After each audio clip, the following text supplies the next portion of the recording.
So I've cast an Untamed Oracle, and your Neptune placement reveals your Saber complex and why you don't choose yourself first. So we've been talking about the Soul Contract Decoder series, and this is the third one.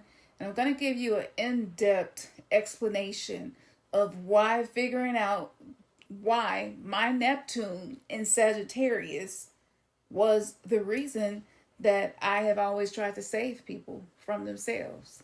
So, maybe if, like me, you are a people pleaser, you've been codependent, not because you're weak, it's just because somewhere, somehow, you learned that love meant you have to rescue people.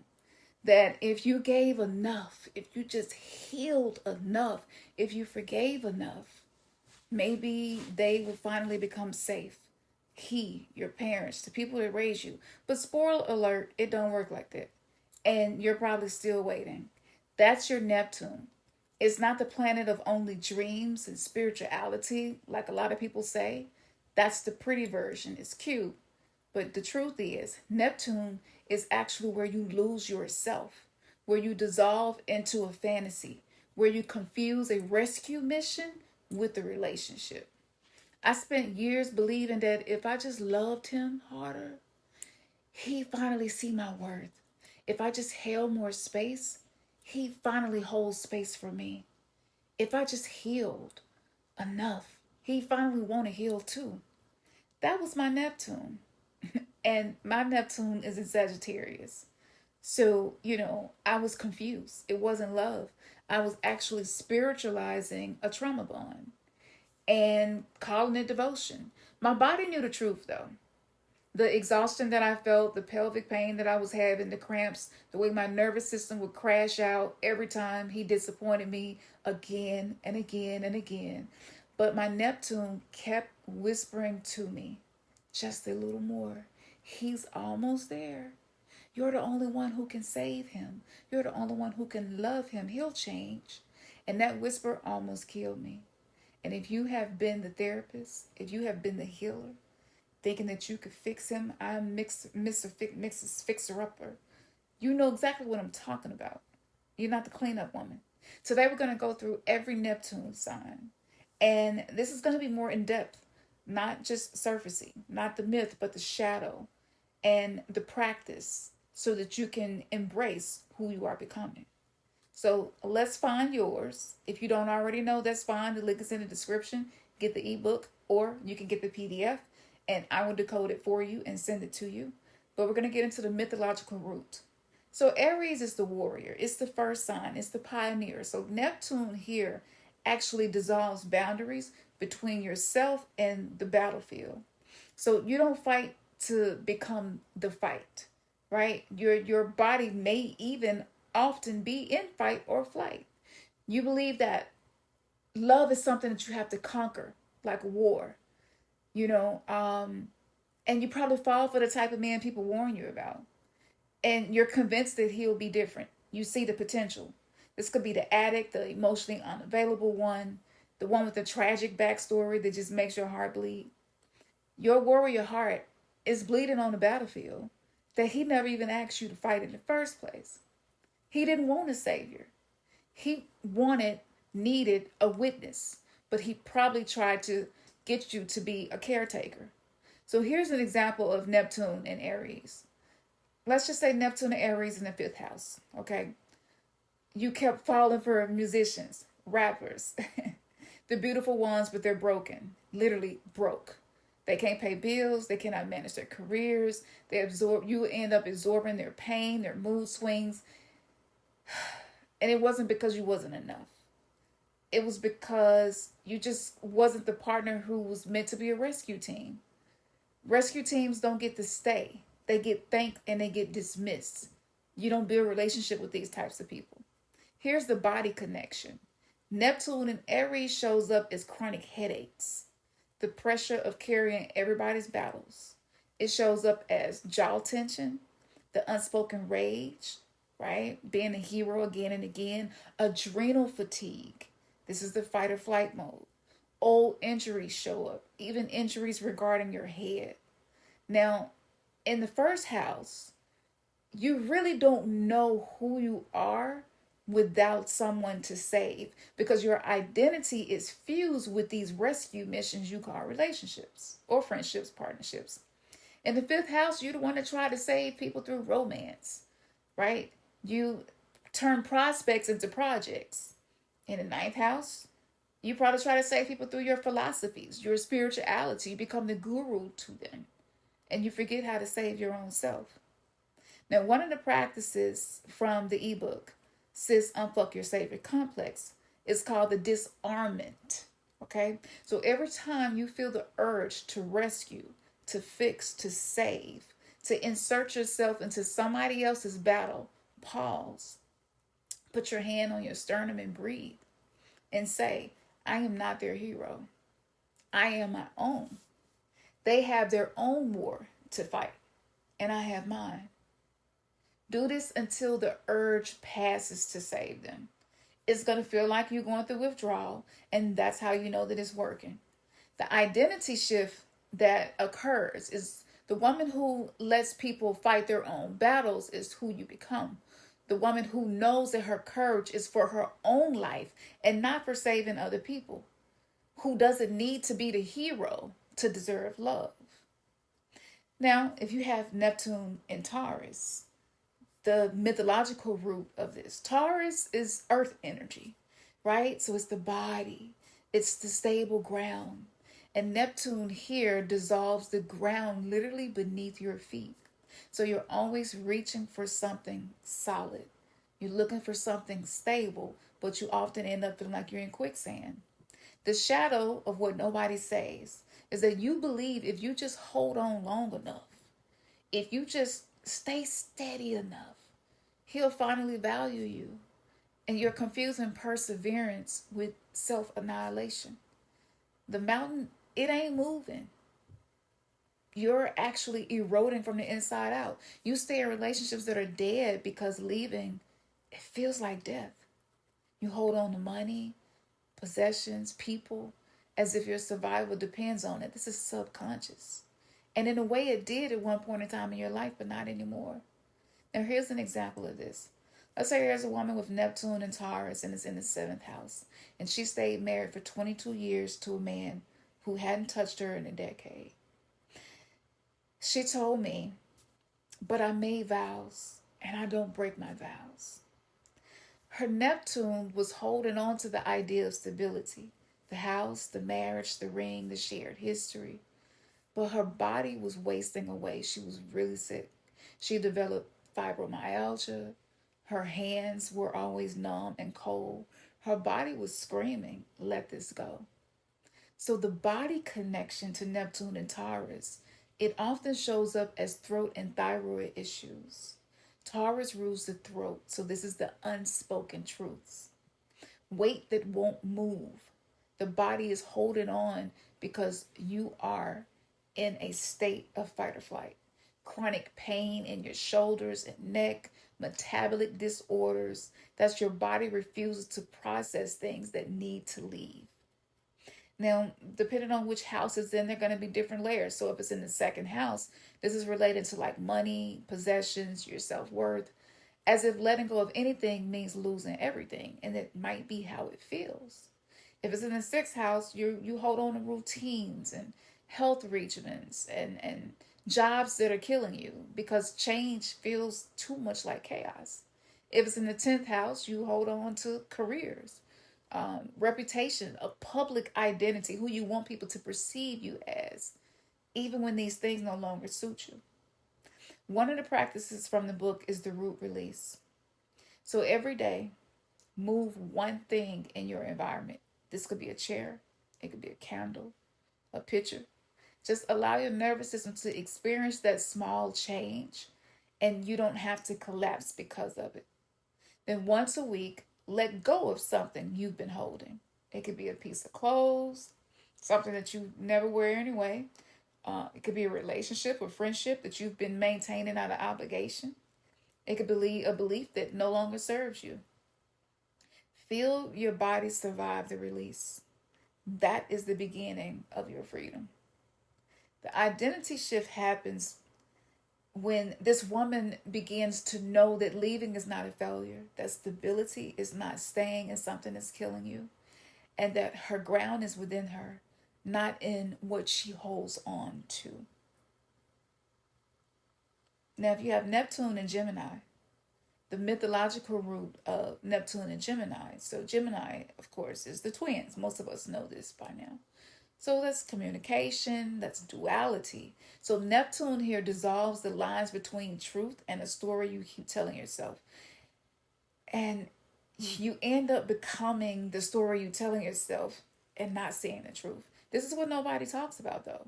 You believe that if you could just find the right words, if you can just explain it better, he'll finally understand you. He understands. He doesn't care. You have all these thoughts and they flip back and forth. You start to almost try to convince yourself that if you can articulate your pain perfectly enough, he'll finally be able to see it. But clarity was never the issue. It was his willingness, okay?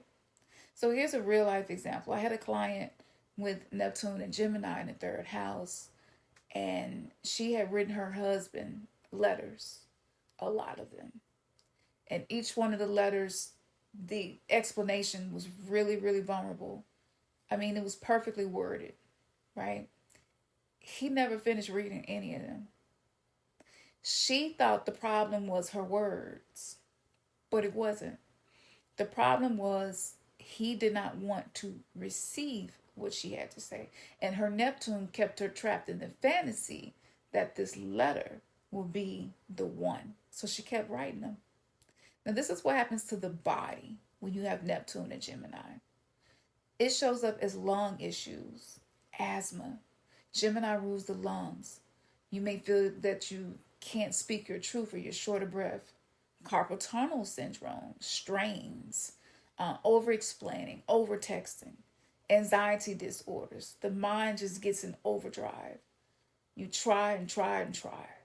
Your body might even start to break out rashes, even adult acne. Now, depending on the house, that's going to add another layer. The house is like, where is this happening? And sometimes it could be with your siblings or your neighbors or local community. But you end up burning yourself out trying to be understood by people. So in the 7th house, you over-explain to partners, thinking that the right words are going to finally fix the relationship. In the 11th house, you over-explain to your friends, hoping to be accepted into the group in a way that you feel like is more in alignment. But in the book, I have something called the silence experiment. So for 1 hour, I want you to try this. No words, no texting, no journaling, no talking to yourself. Just you, your body, in silence. Notice the urge to explain. Notice the panic that you might feel. And just breathe into it. Then when the hour is up, speak only what is true. Not what sound good. Okay? Not what you think people want to hear. Speak only what is true. Now, your identity shifts because the woman who doesn't need to be understood, she knows that her truth is enough. And silence is not abandonment, it's sovereignty. It's her learning how to take care of herself. So the mythological root, Cancer is a mothering energy. It's the home, it's the womb. So Neptune here dissolves the boundaries between yourself and others, between nurturing and drowning and caretaking. The shadow that nobody really talks about is that you believe that you're nurturing, it can heal wounds, and it can. But if you're just showing up for crisis after crisis after crisis, and you're treating a man like you're his mom, you're trying to heal him, you're just repeating this soul contract. You absorb everybody's emotions like a psychic sponge, and then later you have nobody to be there for you when you need them to be there for you. You give out all this empathy, don't get it in return, and you become hypervigilant because you're trying to predict people's needs. So let's just say Neptune is in the 4th house, right? So this would make you kind of an emotional caretaker for the whole family, right? Because 4th house is your house, your home, your family. Maybe you had a depressed mother. or an absent father. And maybe you learned that love is holding everything together. So when she got married, she did the same thing. She absorbed moods, managed stress. This is the older version of you, soothes others' ego, right? And if you was asked what you needed, you probably don't know, and you probably don't teach people how to treat you. You have to teach people how to treat you. Some of the ways that this show up in the body is digestive issues, irritable bowel syndrome, because cancer is connected to the stomach, okay? Even digesting the things that's happening in your life, health issues, right? Holding on to things that you've given out and it's not returned to you. Ankle swelling, fluid retention connected to water, fibroids, endometriosis. This is the seed of creation. And the things that you never speak, it impacts you. So in the fourth house, your mother, your family of origin, maybe safety was at your own expense. In the eighth house, maybe it was through shared resources or intimacy, inheritance, or losing yourself and merging into relationships and friendships with other people. In the 12th house, this is the collective, the house of the ancestors, the house of the subconscious, the house of the unseen. And sometimes you can feel like you don't even exist. Now, one of the practices from my book is the receiving portal. So every night, place your hands on your chest and say out loud, you did so much today. You held so much. I got you now. You can rest. This is not like the silly, corny reparenting stuff. This is going to help you to rebuild those neurological circuits of knowing that you're safe outside of the role that you have played. Allow yourself to be held. Allow yourself to receive. Don't feel like you always have to be given. Now, if you have Neptune in Leo, the mythological root of this, Leo is like the artist or the performer, right? It's the heart, it's sovereignty. So Neptune here dissolves the boundary between the stage and real life. You don't just perform, you become the performance, right? And you can get lost in that and not know who you really are. And honestly, I think a lot of people in Hollywood probably struggle with this. You get so devoted to things. You fear not being chosen, so you perform love like you're at an audition, and then you wonder why you don't really get the part. You're not the leading lady in the narrative. You're kind of like the understudy, hoping that something better is going to come. You curate your life for an audience that's not really even paying attention to you. You crave applause to feel alive. And just needing people is exhausting, right? So here's a real life example of this.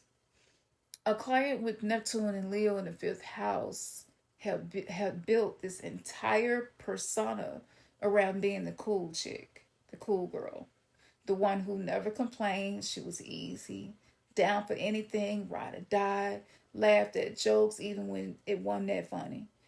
And she felt like she was performing so hard for so long that she forgot who she was underneath the mask. So when her man left for someone else who probably was a mess, but they were probably honest about it and wasn't performing, and she didn't understand. She didn't connect the dots, right?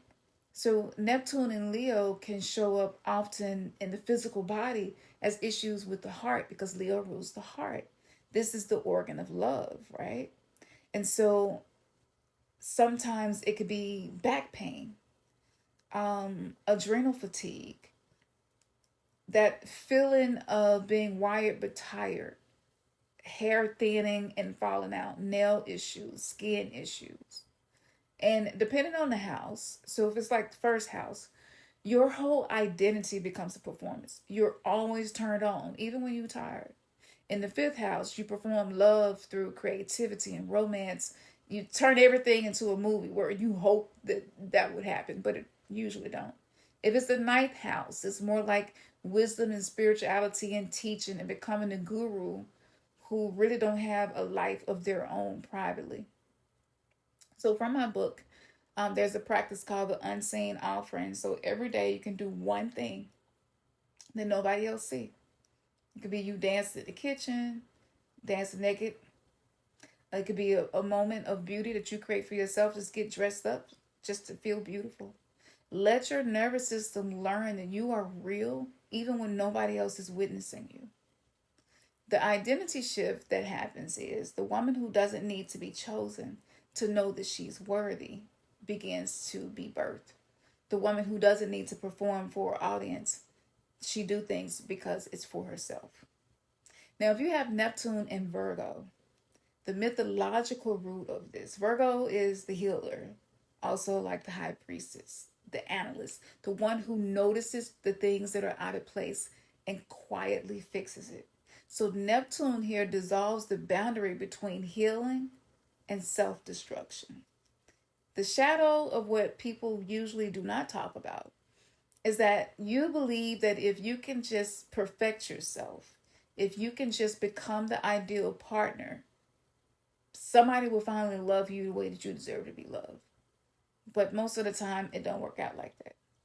And maybe you've edited yourself for an audience that's not even really paying attention. You try to fix everyone so that you don't have to feel your own broken places.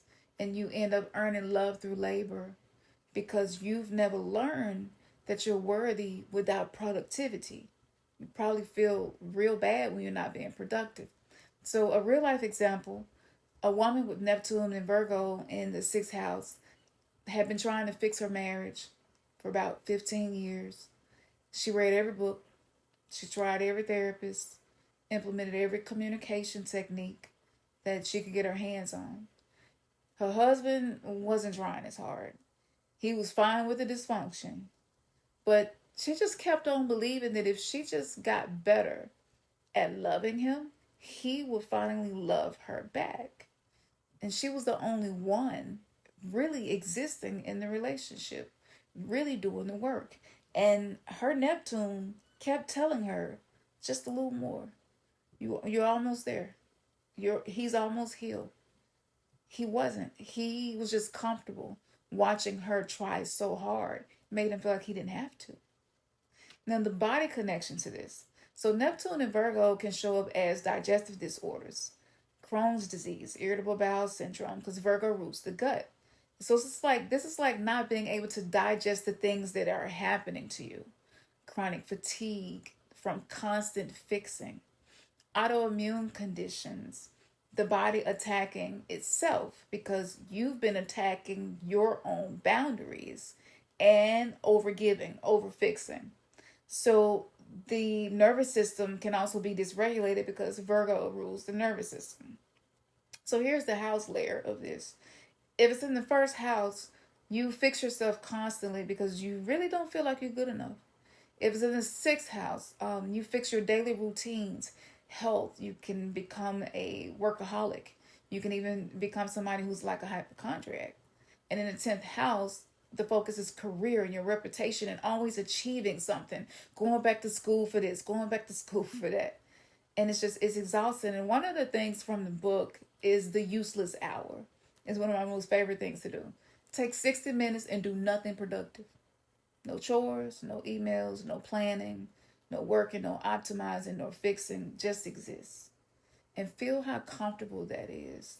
That discomfort is the grief of the child who was never allowed to just be because the inner child is still inside of you. The woman who is becoming the woman who knows she is not a fixer-upper. She is enough, even with her imperfections. She can rest without feeling guilty. And she can know that she's not a problem that needs to be fixed. You probably attract people to tell you that. Now, Neptune in Libra, it's a mythological root, with Libra being the scales. That's like partnership, justice. So Neptune here dissolves the boundary between the self and the other. You don't just seek harmony, but you become the peacekeeper at your own expense.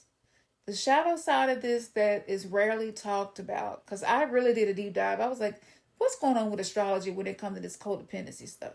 So you think that love means losing yourself, and you can do it gracefully. You actually look good doing it, but you die on the inside. You feel like a sacrifice. It's like a slow suicide, a real pretty packaging though. And you abandon yourself in every relationship, and you say that it's harmony, but it's not, because you're having to be so agreeable that you've agreed yourself out of existing, where nobody really cares about how you feel. This is like erasing yourself, but still trying to exist. So I'll use myself here. I have Venus in Libra, and I also have Neptune in Sagittarius. But the Libra wound runs real deep. So for about 20 years, I was the easy woman, the woman who never complained. I thought it made me valuable. I would smooth things over before conflicts even happened. And I would always say that I was fine when I felt like I was drowning. I didn't know that I had needs because I had never been allowed to have them. My Neptune told me that love meant disappearing. This is subconscious. So I disappeared so completely that even I couldn't even figure out myself. My body was keeping the score. Fibroids, hormonal chaos, pelvic pain, the womb. I kept going back and forth to the doctor. They couldn't find nothing going on. That's the seed of creation. So every no I never spoke was stuck in my wound. It was making me sick. With Neptune and Libra, it can show up as kidney issues because Libra rules the kidneys. And this filters the things that get clogged from unprocessed emotion. Don't think of organs as just processing food. Emotions too. That's carrying weight to keep peace. Skin rashes, eczema, that's the body's boundaries being broken, because skin is a barrier. It is the biggest organ. The endocrine system may start to be dysregulated, right? That's connected to relational stress. If it's in the first house, you could lose your identity to keep other people comfortable. And sometimes this starts as a kid when you can't tell what's going on in your household. If it's in the seventh house, this could be around your partnerships. It's almost like you're the only one that's really working on a relationship. If it's in the 11th house, you lose yourself in your friendships, in certain communities, belief systems, social causes. You try to be what everybody needs except yourself. One of the practices from the book would be the small no. Every day, say one small no. Not to something big, just something small. No, I don't want to drink that. No, I would rather not. No, I'll call you back later. No, that doesn't work for me. And feel the other person on the other side of it, but don't get attached to it. That's the beginning of you being able to return to yourself. This shifts your identity in a way where the woman becomes a woman who knows that love does not require her to be small and disappear. That she can be in partnerships and be her whole self. She can take up space and she doesn't have to apologize for it. Now, if you have Neptune in Scorpio, the mythological root, Scorpio is death and rebirth, right? This is the underworld as well. I got a Scorpio moon, so that's why I love getting into this side of astrology.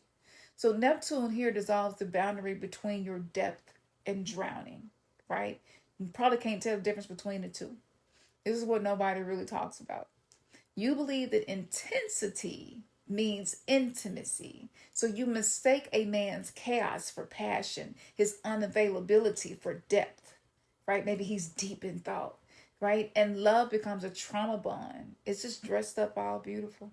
You test people constantly to see if they go stay. Do they really mean what they say? Are they telling you the truth? Are they going to lie? Are they going to betray you like everybody else did? You confuse suspicion with intuition. You think if somebody can survive your darkness that they've earned your trust. And so you probably try to express the darker part to you, and somehow you end up feeling like you're getting betrayed. So let's just say Neptune, Sagittarius, 8th house. There's a pattern of choosing men who are emotionally unavailable, men who are financially unstable, men who are struggling with some type of addiction. I had one lady, she told me she felt like it was a project. She felt like it was somebody that always needed to be fixed, like a DIY house. You couldn't flip it and get no money from it, though, because he was broke. So it's these highs and these lows, and you're going through this death and this rebirth over and over again. And you're really trying to give this man the love that you want to express, but does he really deserve it? So if you have Neptune in Scorpio, this shows up as reproductive issues because Scorpio rules the sex organs. Kind of similar to some of the Sagittarius stuff, but betrayal and shame is often an issue. Grief, pelvic pain, polycystic ovarian syndrome, sexually transmitted infections. There's no shame in it. Like, I think pretty much every adult has been there at least once. Mystery illnesses, stuff that you can't explain. It feels autoimmune, but none of the tests are coming back saying that it's autoimmune. So in the first house, maybe you confuse intensity, like I said, for connection. So if it's in the fifth house, you love with like this, you love really hard, right? But your romances feel like near death experiences. If it's in the eighth house, maybe you enmesh yourself and merge so deeply with other people, you don't know where they begin and you end. And you end up losing yourself. And this oftentimes can affect the way that you earn your money as well and make it difficult. So one of the practices in the book is the small trust. So once a week, share one small, non-catastrophic truth. Like, I've been feeling lonely lately. Or I was scared when you ain't text me back. Or I need help with something. Nothing that requires somebody to earn it first. Just allow someone to see something that's vulnerable about you and see how you survive being seen. By doing this, it can shift your identity and you become the woman who doesn't crave peace at the expense of herself. You become the woman who's not consumed by other people's issues, and you can handle whatever happens down the road. So if you become more authentic and somebody don't want to be in your life anymore, you can handle it. Now let's get into Neptune and Sagittarius because I kind of almost jumped ahead a little bit, but let's get into it now. This is the archer, right? So this is the seeker, the philosopher, the one who's always looking for the next best thing, the next horizon. Neptune here dissolves the arrow's target. So you're always aiming, but the bullseye just keep moving. The shadow that nobody really talks about is that you believe the next relationship is going to be different. The next city, the next job, like, it's just going to be the best thing ever. The next version of yourself, right? Then 6 months go by and you're still dissatisfied because it's not turning out the way that you hoped for. You feel restless. It's that same feeling like something missing, but you can't really put your finger on what it is. You're not broken beyond repair. You're just addicted to the chase because the chase is safe for you. The chase doesn't require you to land, anchor, and stay somewhere. It allows you to keep one foot in the door and one foot out, so you never have to take a risk at being left again. This is established in childhood. I work with a woman. She had Neptune and Sagittarius, like me. Hers was in the 7th house, and she had been in a 5-month relationship, I think it was. And she described this new man as being different. He was more evolved than any man she had ever been with. He was more spiritual, and it felt aligned. And every time after, once the honeymoon phase passed, she started noticing patterns over and over again. The same avoidant behavior. He was avoiding love attachment. The same emotional unavailability. It wasn't because she had bad luck, It wasn't because she deserved it. She just was choosing the same man in a different body because her Neptune, I'm talking about shadow contracts, y'all. So it was telling her, like, it's going to be different this time. It wasn't. Not until she stopped running. Not until she asked, what if the problem isn't them? What if the problem is me? What if I'm afraid to actually anchor myself in one situation? So Neptune and Sagittarius physically shows up as restless leg syndrome. I had that. It is the worst. I cannot stand that feeling. Sciatic pain, that nerve that runs down the leg. Yeah, that's the nerve that literally represents running. Hip tension. That's from being in fight or flight. Liver issues, digestive problems. Sagittarius rules the liver. So this is like it's hard to digest life. You're always leaving before the meal is done. You're always moving and seeking a target that keep moving. If it's in the fourth house, maybe you run from situations at home, physically or emotionally. Maybe you never really had a place that felt like home to you. If it's in the seventh house, you run from partnerships, commitment. Shit just feel like a cage. If it's in the ninth house, you run through belief systems, religion, philosophies, gurus, this teacher, so that teacher, never really landing anywhere long enough to be transformed. If it's in the 12th house, you run from your own shadow self. You will travel the world, you will study every teaching, you will chase every guru, get every course, but you will avoid sitting in a room alone with yourself. So a practice that can be done from the book is called the landing. So every day you can choose one situation where you normally leave. It could be a conversation that's awkward or gets uncomfortable. It could be a feeling that's just getting a little too real, a relationship maybe that's asking you to show up and speak up. And just take 90 seconds to just feel that experience. Feel the ground up under you, Mama Earth, right? And know that you're being supported and you won't die. Do this once a day for about a month. Your Neptune gonna be screaming, okay? And that's how you gonna know it's working. The more uncomfortable it feels, the more growth that's happening. The identity shift happens because you become the woman who's comfortable, even when she's in between spaces. She exists for her own devotion, and she doesn't have to keep running from things. She knows that she has the wisdom to deal with whatever is handed to her. Now, let's get into Capricorn. Neptune, Capricorn connection. Capricorn is the mountain, right? It's structure, authority. So Neptune here dissolves the boundary between discipline and self-punishment. The shadow side of this that's rarely talked about is that you believe if you just achieve enough, work hard enough, get another degree, if you just build enough, if you just explain enough, he will finally respect you. If you invest money into what he wants to do in his dreams, he'll provide for you. He'll become a resource to support you, a real partner. And sometimes you confuse respect with love. And so you confuse success with safety. You confuse, these things. So it's like maybe you're getting bits and pieces, but you're not really getting what you deserve. So a client with Neptune and Capricorn in the 10th house, she was a CEO, very successful in her field, ran her company with precision, you would think that she had everything together, but at home, her marriage, she was having to manage her husband's career, make him take care of his life. She was the executive assistant to her husband too.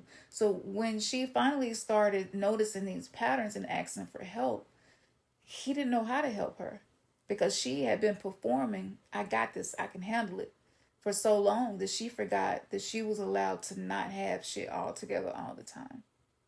Now, the body connection for this is Capricorn shows up as bone issues, structural, joint pain, arthritis. Capricorn rules the skeleton, the structure that holds you up, knee problems, which is a joint of flexibility or bending, difficulty with feeling humiliated, skin issues, boundary issues inside and out, chronic exhaustion from performing and being the woman who always got this, I always got this.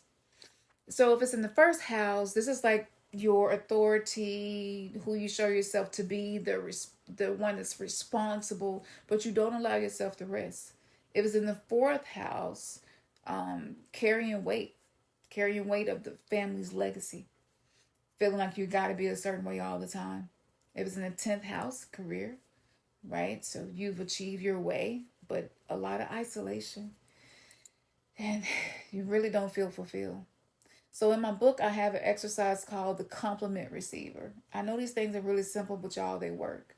So allow kind words to land without deflecting. Don't explain it. Don't explain your outfit. Like if they compliment your hair, just say thank you. Just allow somebody else's opinion to land, right? To not have to perform and feel like I got to show them I'm so appreciative. Just say thank you. The woman who knows her worth is what your identity will shift to. You become more than your resume, more than your degrees, more than your achievements at the business that you work for, entrepreneurship, right? Or a product that you came up with. You feel more grounded in the person that you are and not what you do. Now, let's get into Aquarius. The mythological root of Aquarius with Neptune, of course, that's the water bearer. So you're very innovative. The collective represents Aquarius. So Neptune here dissolves the boundary between your individuality and isolation. So you believe that you are too evolved to be in relationships. You tell yourself that, I don't want to even try. I don't want to deal with it. I don't want to have to deal with nobody else giving me reassurance or anything like that. But your body might be telling you something different. Your body might be wanting to have that experience. And maybe you've made a fortress out of your own head and wonder why nobody can really reach you. You confuse detachment with some form of enlightenment. And you stop evolving because you become numb. And a real life example could be a client with Neptune in Aquarius, the 11th house. So this is like social life. They had a thriving social life, but they hadn't had a real conversation with anybody in years, and usually conversations were not about them. So, when I asked how she was feeling, she would answer like a politician would answer with an analysis. Or if I asked what she needed, and, it was just like she really couldn't identify it.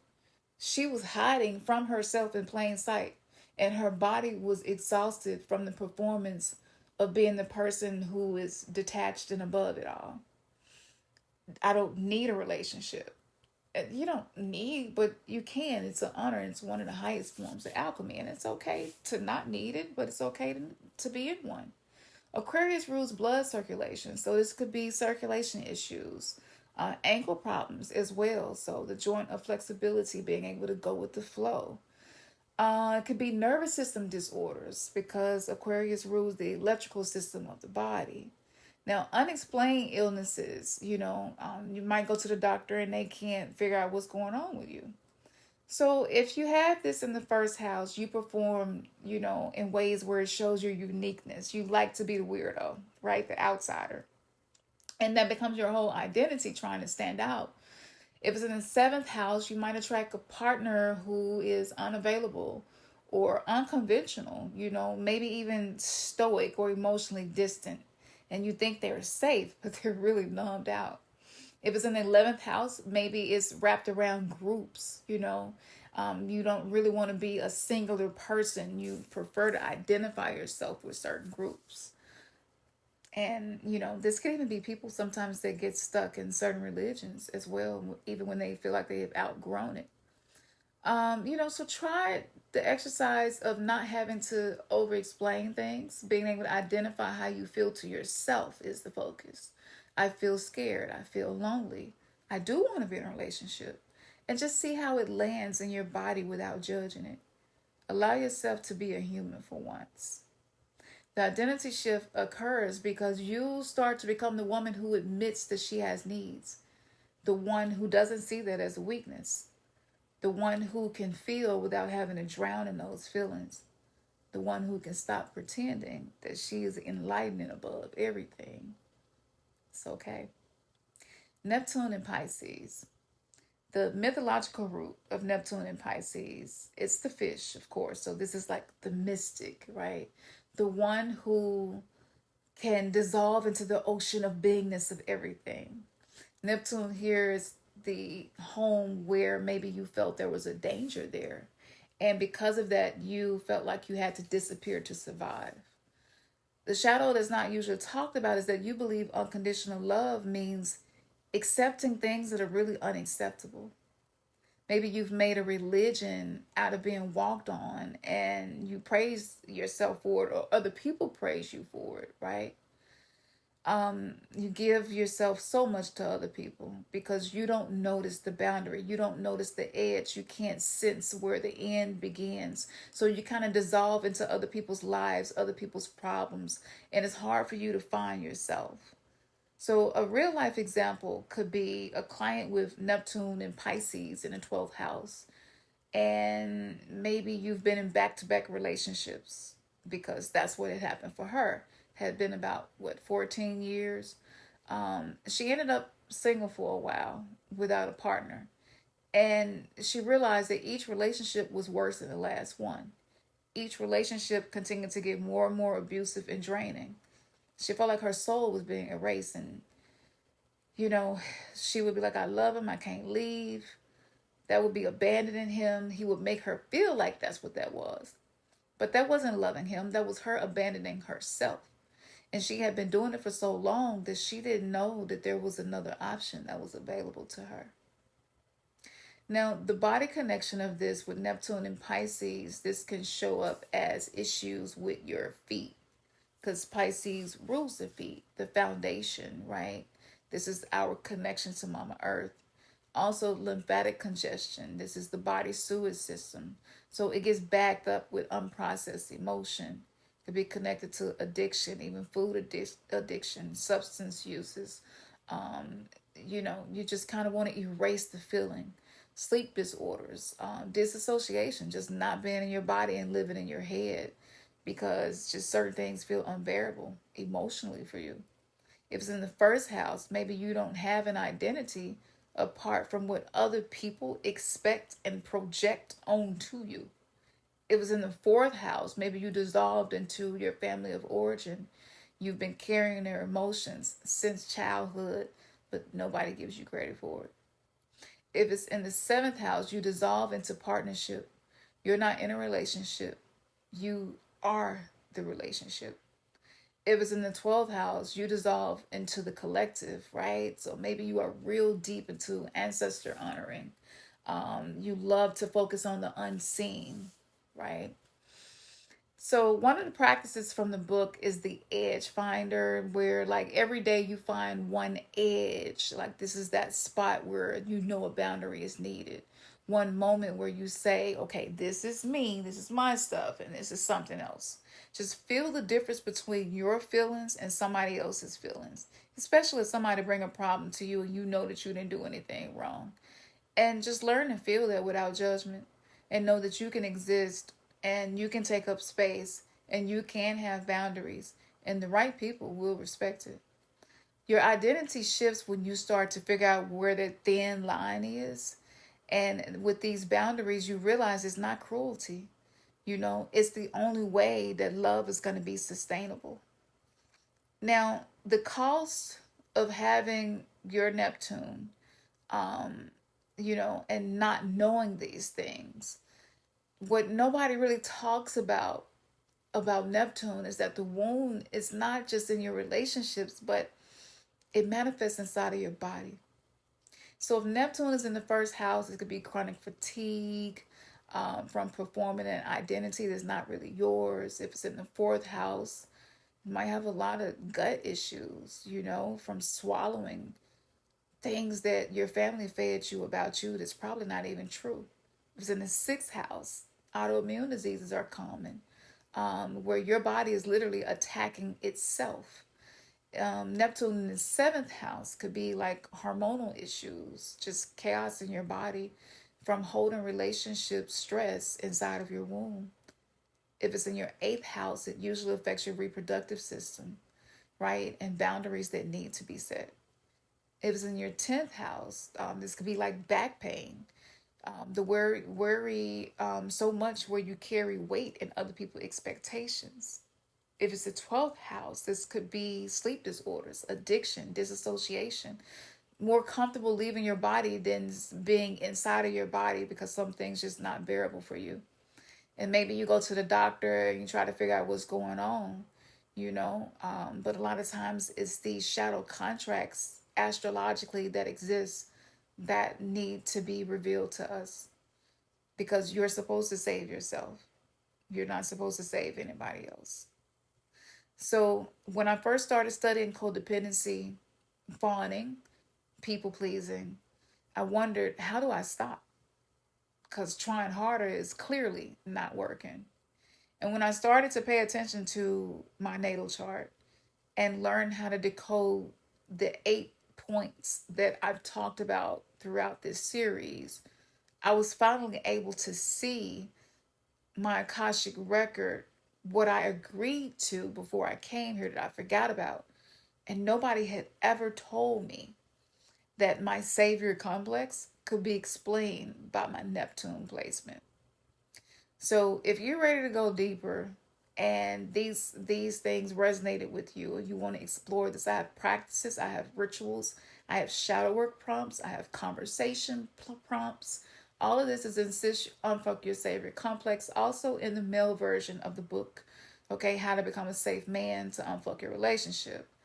And I know that that's strong language, but we have to untame ourselves because we have been tamed by the trauma of the simulation where we don't really know how to be our free, authentic self, right? And when you're done carrying shit that's not yours to carry, your body will communicate it to you. It might start off as a whisper, and that whisper will get louder and louder and show up as symptoms.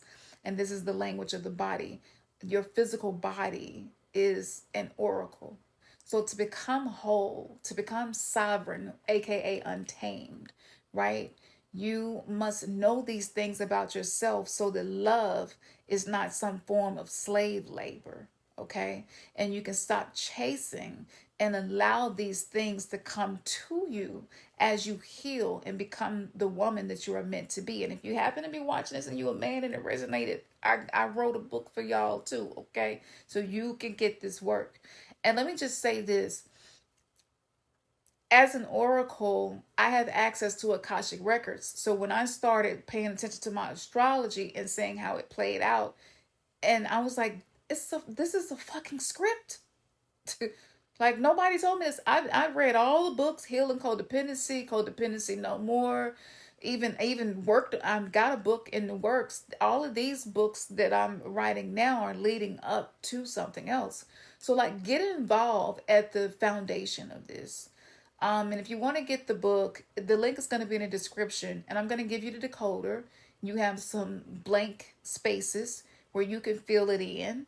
And so you're going to look it up, see where your stuff is at. I'm going to give you some examples to help give you some ideas to figure it out. And you're basically going to rewrite your soul contract and use it as affirmations. You don't have to use my affirmations, my rituals. You can create your own, but this is going to give you some groundwork to get started.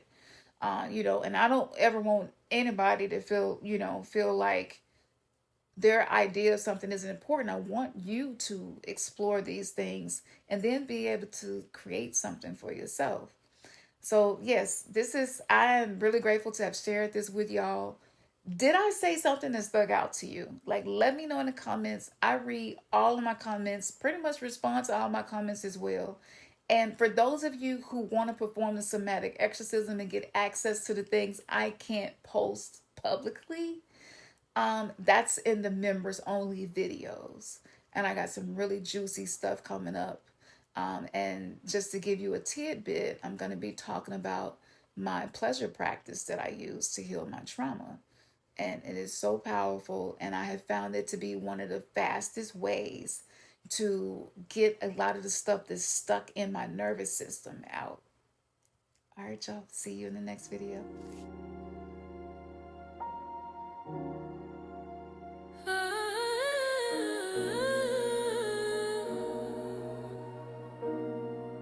Yeah. Higher, I take you higher.